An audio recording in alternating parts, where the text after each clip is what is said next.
మల్లికార్జున గారు ఒక 5,000 రూపాయలు హాస్పిటల్కి ఇచ్చారు. ఇచ్చేది అంటాను.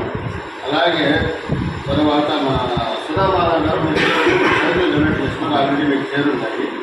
అలాగే గూగుల్ కిషోర్ గారు ఒక 19,000 రూపాయలు ఫీజు కట్టారు, స్కూల్ ఫీజు కట్టారు. ఆల్రెడీ 3 జరిగిపోయింది. కాకపోతే ఇప్పుడు అనురూపంగా కొంతమంది మన కార్యకర్తలు మనకి ఇచ్చేదానికి ముందుకు వచ్చి ఆర్థిక సహాయం చేశారు. వరుసగా వాళ్ళ పేరు చదువుతాను. లాస్ట్లో మీరు అనుకోవాల్సిందిగా కోరుతున్నాను. దీంట్లో మనకి ఏమంటున్నారు చిట్టమూరు ప్రవీణ్ కుమార్ రెడ్డి గారు ఒక 20,000 రూపాయలు ఆర్థిక సహాయం అందజేశారు. అలాగే దేవులపాటి అజయ్ కుమార్ గారు ఒక 23,000 రూపాయలు అందజేశారు.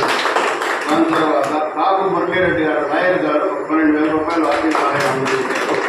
తర్వాత మార్కెట్ సురేష్ గారు ఒక 10,000 రూపాయలు ఆర్థిక సహాయం అందజేశారు.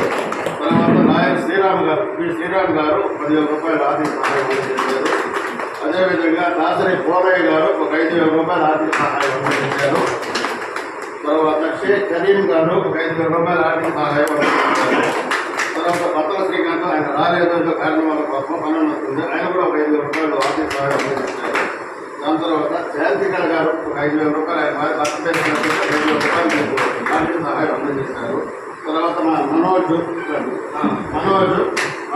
5,000 రూపాయలు మనోజ్ ఫ్రెండ్ ద్వారా ఏం పేరు సిహెచ్ సంతోష్ ద్వారా ఒక 10,000 రూపాయలు మనోజ్ అందజేశారు.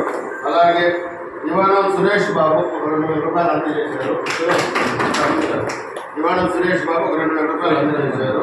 తర్వాత ఇంకొక ఆయన కృష్ణమోహన్ రెడ్డి అని ఆయన రాలేదు ఏదో కారణం వల్ల ఆయన కూడా ఒక 2,000 రూపాయలు అందజేశారు. అలాగే వెంకటగిరిలో రాధమ్మ అనే ఆవిడ ఒక 1,000 రూపాయలు అందజేశారు. మొత్తం కలిసి 1,25,000 రూపాయలు వచ్చినాయి. అది వాళ్ళ చేతుల్లో అందజేస్తారు.